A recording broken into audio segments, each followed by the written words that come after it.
You think it's just a random movement, but the way she crosses her legs around you might be saying more than her words ever will.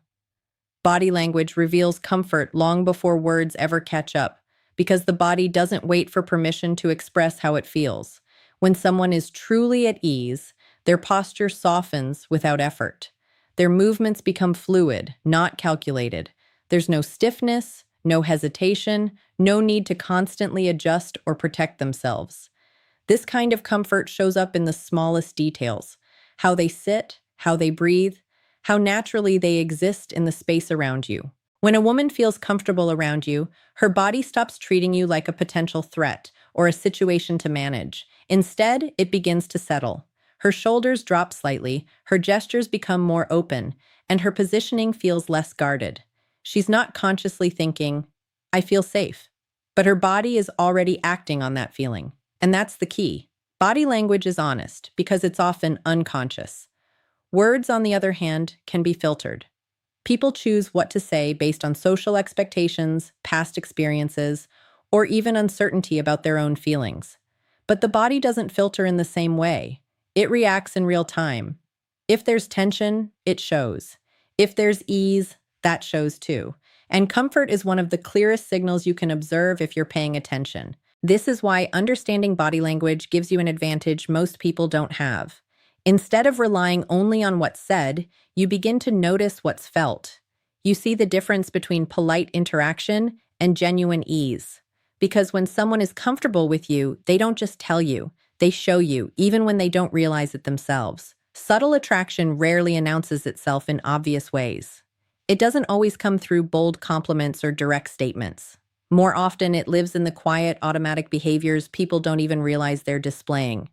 These unconscious habits are where genuine interest tends to reveal itself, because they happen without overthinking or intention. When a woman feels a level of attraction, her focus on you increases naturally, not in a forced or exaggerated way, but in small, repeated actions. She might adjust her posture when you're near, smooth her hair without realizing it, or shift her body slightly in your direction. These are not planned moves. They're instinctive responses to your presence. Her mind might still be deciding how she feels, but her body has already started reacting. One of the most telling aspects of unconscious behavior is consistency. Anyone can act interested for a moment, but habits show patterns. If she consistently mirrors your movements, finds reasons to stay physically oriented toward you, or subtly changes her behavior when you enter the space, it reflects something deeper than coincidence. These patterns are difficult to fake because they come from a place of natural attention and curiosity. There's also an element of self-awareness that quietly increases. She may not openly express attraction, but her body becomes slightly more refined in how it presents itself. Small adjustments, like sitting a bit straighter, becoming more composed, or managing her gestures, can indicate she's aware of being seen by you specifically. What makes subtle attraction powerful is that it exists beneath the surface. It's not loud, and it's not always intentional. But it's often more honest than direct words, because it reflects how someone feels before they've fully processed or admitted it, even to themselves. Leg crossing can sometimes signal emotional awareness of your presence, not because the action itself is extraordinary, but because of when and how it happens. The body often reacts the moment someone becomes mentally and emotionally alert to a specific person in the environment. That shift in awareness doesn't always show up through words or obvious gestures. It appears in subtle adjustments, like how she positions her legs. When a woman becomes aware of you, her body may instinctively move into a more composed posture. Crossing her legs can be part of that response. It's not necessarily a deliberate attempt to send a signal, but rather a natural reaction to feeling observed or engaged. In that moment, she's no longer sitting passively. She's present, tuned in, and slightly more conscious of herself within the interaction. This kind of movement often reflects a transition from neutral to aware. Before you entered her focus, her posture might have been relaxed in a more absent-minded way. But once your presence registers, there's a subtle shift toward control and intentionality. Crossing her legs can act as a way of grounding herself, almost like her body is organizing its position in response to the attention she feels or gives. What's important is the timing. If the movement happens right as you approach, speak, or make eye contact, it suggests that your presence triggered that adjustment. That doesn't automatically mean attraction, but it does indicate that you've entered her awareness in a meaningful way. She's no longer indifferent. She's engaged on some level. These small, almost invisible changes are easy to overlook, but they reveal something deeper. Emotional awareness doesn't always speak. It often shows up in how the body quietly repositions itself when someone important enters the moment. The direction and tension of her posture matter because body language is not just about what she does, but how she does it. Two people can make the exact same movement, like crossing their legs, but communicate completely different feelings depending on the angle, the openness, and the level of tension in their body. That's where most men misread signals. They see the action, but ignore the quality behind it. Direction is one of the clearest indicators of interest and engagement. If her legs, torso, or even feet are angled toward you, it often reflects that her attention is aligned with your presence. The body naturally orients itself toward what it finds interesting, comfortable, or worth focusing on. This doesn't require conscious effort. It happens automatically. Even in group settings, you'll notice that people subtly point themselves toward the person they're most engaged with. If that direction consistently leans toward you, it's not random. Tension, on the other hand, tells you how she feels internally. A relaxed posture, loose legs, soft shoulders, minimal fidgeting suggests ease and comfort. It shows she's not guarding herself or trying to control the situation too tightly. But if her posture is rigid, with tightly crossed legs or restricted movement, it can signal something else entirely. That tension might reflect uncertainty, self-consciousness, or emotional distance. What makes this powerful is the combination of both elements. Open direction with relaxed tension often points to genuine comfort and interest. Closed direction with visible tension may suggest hesitation or evaluation. And mixed signals, like facing you but remaining tense, can indicate curiosity paired with caution. When you start paying attention to these details, you move beyond surface-level interpretation. You stop guessing based on isolated actions and begin understanding the deeper emotional state behind them.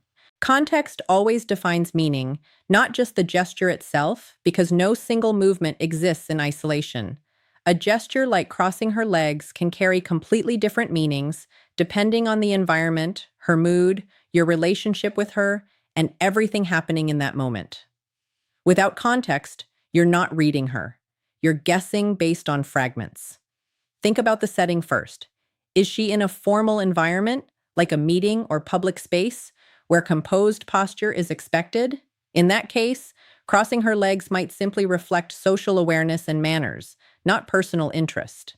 But in a relaxed, informal setting, the same movement might carry more personal significance, especially if it changes when you enter her space. Then, there's timing. When a gesture happens matters just as much as the gesture itself. If she crosses her legs right after you sit next to her, make eye contact, or start speaking, that timing connects the action to your presence. It suggests a reaction, not just a random habit. But if she's been sitting that way long before you arrived, the meaning becomes more neutral. You also have to consider her baseline behavior, how she acts around others. If she maintains the same posture with everyone, then it's likely just her natural way of sitting. But if her body language subtly shifts when she's around you, becoming more composed, more aware, or more aligned, then the context begins to point towards something more specific. And finally, context includes emotional tone. Is the conversation relaxed, playful, serious, or distant? Body language follows emotional energy.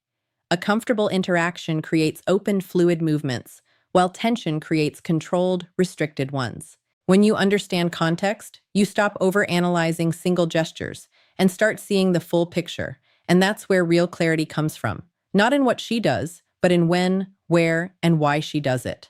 Most men miss the quiet signals. They look for loud signs, obvious flirting, direct compliments, clear invitations. But attraction, especially from a woman who is self-aware, rarely starts that way.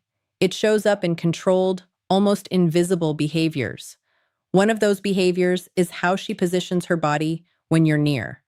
And something as simple as crossing her legs can carry layers of meaning, if you know how to read it. Speech. When a woman crosses her legs around you, the first thing you need to understand is that the body doesn't act randomly. It reacts. It adjusts. It expresses what the mind hasn't decided to say out loud yet. And that means this small movement is often a response to how she feels in your presence. Sometimes it's about awareness. The moment she becomes conscious of you, your energy, your attention, the space you occupy, her body subtly shifts. Crossing her legs can be a way of centering herself, of managing that awareness. It's not always about attraction directly, but it often starts there, a recognition that you're not just another person in the room. Then there's comfort. If her movement looks relaxed, natural, and unforced, it can signal that she feels safe around you, not guarded, not tense, just at ease. And comfort is one of the earliest stages of connection. People don't open up physically if they feel closed off emotionally. So when her posture softens rather than tightens, that's something most men overlook. But the details matter. The direction of her legs, the way she holds them, even how often she shifts positions. It all tells a story. If her body angles toward you, even subtly, it shows engagement. Her attention is not just mentally with you, but physically aligned as well. That alignment is rarely accidental. There's also an element of self-presentation. When a woman is even slightly interested, she becomes more aware of how she's perceived. Crossing her legs can be a way of creating a composed, controlled image. It's quiet confidence, not loud, not exaggerated, just intentional enough to be noticed without trying too hard. And then there's tension. If her legs are tightly crossed, paired with a more closed-off upper body, it might signal the opposite: uncertainty, evaluation, or emotional distance. That's why context is everything. The same action can mean comfort or caution, depending on everything else happening around it. What separates the average man from the one who truly understands these signals is not overthinking every movement, but observing patterns. One gesture doesn't define everything, but repeated behavior, combined with eye contact, tone, and proximity, that's where the real message forms. Because attraction rarely announces itself loudly. It builds quietly, in small adjustments, in controlled expressions, in moments where the body speaks just a little louder than words ever could.